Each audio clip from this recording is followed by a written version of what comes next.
Hey, what's happening, YouTube? So in this video, we're going to have a little discussion about the whole AI takeover that's happening in corporate America right now. And, first thing up front, this video isn't to promote fear or hopelessness or anything like that. It's just to say, hey, let's have a little conversation about what's going on right now in the world and why it's important to know the history of these things. Because I'm wondering, how is it going to affect a lot of communities and families?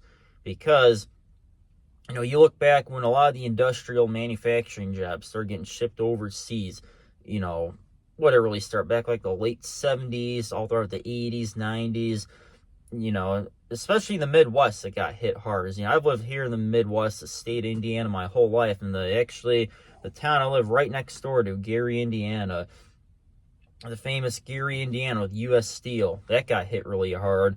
It's still there. It's still big. I've actually been in there a few times as I'm a truck driver. I've delivered there a few times. Place is still massively huge, but they don't manufacture as much as what they used to. I did a study. I forgot what the exact numbers were, but how many people worked there back in like the 50s to now. It's such a small fraction of what it once was. And a lot of other cities too, like parts of Chicago, Detroit, they got hit pretty bad because they had a lot of automotive manufacturing there. Even smaller cities with, just other factory jobs like Kankakee, Illinois, Danville, Illinois, they got hit pretty bad when a lot of that dried up. Because, it's just common sense. You take away the jobs where people pay for all their needs, support their families and the communities. What do you think is going to happen? But it's just how it is. It's the people that are in charge of this. They're only looking at progression for the company and more profit. They ain't out for you. It's just the way it always has been, the way it always will be, unfortunately. My industry as a truck driver, I know there's a lot of tests going on right now for the self-driving trucks. I don't know if there's any fully out yet, actually delivering loads. There might be, with how much is going on in the world right now. Every day there's like 15, 20 new things every single day that happen. It's hard to even keep up with that.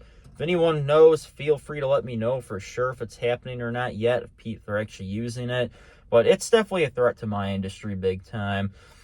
I feel like there will always still be a need for a driver in the seat, just in case like you go somewhere and, hey, you got to ask them to move their car or this or that, or especially if you're doing touch freight. I feel like there still will be a need for it, but I feel like, though, it's not really going to make our wages go up too much, if at all. That's my fear of it.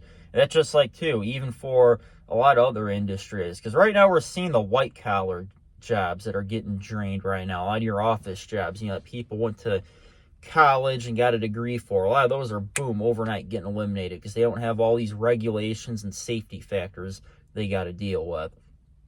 And so what I can see happening, I'm not the only one thinking this, I've listened to a few other content creators out there talking about this, so a lot of those jobs are getting eliminated. Well, they're going to come pouring into the blue-collar field, whether it's trucking, or trying to get into your carpenter's union or an electrician. It's going to have such a flood of it, it's going to lower the demand for the wages, I feel like. So, I don't know, it's just stuff we got to look at, and how can we evolve with it?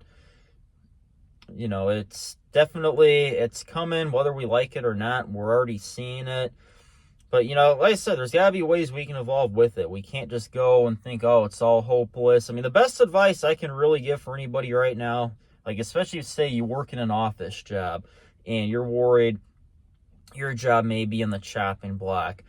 It's like, let's say, yeah, you work in an office, you really don't have any experience working with hands-on stuff. If you have any buddies or an uncle or something that's good working on cars or houses, maybe try to tag along some projects and learn a thing or two. Just start out small, like, say, do an oil change or tire rotation or brakes. I feel like right now, the more skills you can have under your belt, the better. Like me, my day job, I'm a truck driver. Excuse me. I know how to do other things too. I know how to work on cars. I've been an auto mechanic in the past. Still do stuff on the side as a hobby all the time. I've worked in construction for a little bit. I've done landscaping. I know how to do other things. So, like I said, right now, it is going to have an effect on every single industry. But I feel like for right now, the more you know, the better. I know it kind of contradicts what I just said, because the more people that go in each industry, the more it might stagnate the wages. But at the end of the day, man, hey, you gotta do what you gotta do for your family and yourself. So I don't know, you guys, it's just something to think about. Well, how is this going to impact communities? Because a lot of people, I've always heard, in these rougher communities, people just say, oh, it's just a rundown bad area, but they don't look at the full history, though, of it was once a thriving community. But it's corporate America. They want to save some money, so they gut the jobs, and next thing you know, people can't pay their bills, keep their lights on anymore, and everything just has a domino effect. It's unfortunately just the way it is. I mean, we're getting to a point where there ain't much middle class left anymore in this country. Hey, and again, this isn't, I'm not on here crying victim or anything like that. It's just having a discussion that, yeah, these are the cards we're up against. How can we work with it? Let me know what you guys think. What's your guys' plan? Like, I'll be brutally honest, I don't have a concrete plan. I really don't. It's just like I said, I just feel like, having more skills, the more you know, the better right now. And, try to in your spare time, learn another thing or two. Especially, like I said, if you don't really have any hands-on stuff with hands-on experience, a lot of things, and some of this, just, hey, show me the ropes, show me the way a little bit. But that's all I can really think of for right now. And another topic I'm actually going to talk about, a whole nother video within itself, is, the next generation, what are we even going to tell them? Because let's face it, us Gen Z, millennials, we got told all throughout middle school, high school, oh yeah, go to college, get a degree. But if you don't want to do that either, just get in the building trades or drive the truck or operate the equipment. But if all that's going away, I don't know, what advice are we going to give? But there'll be discussion for another video. Talk to you later. Bye-bye.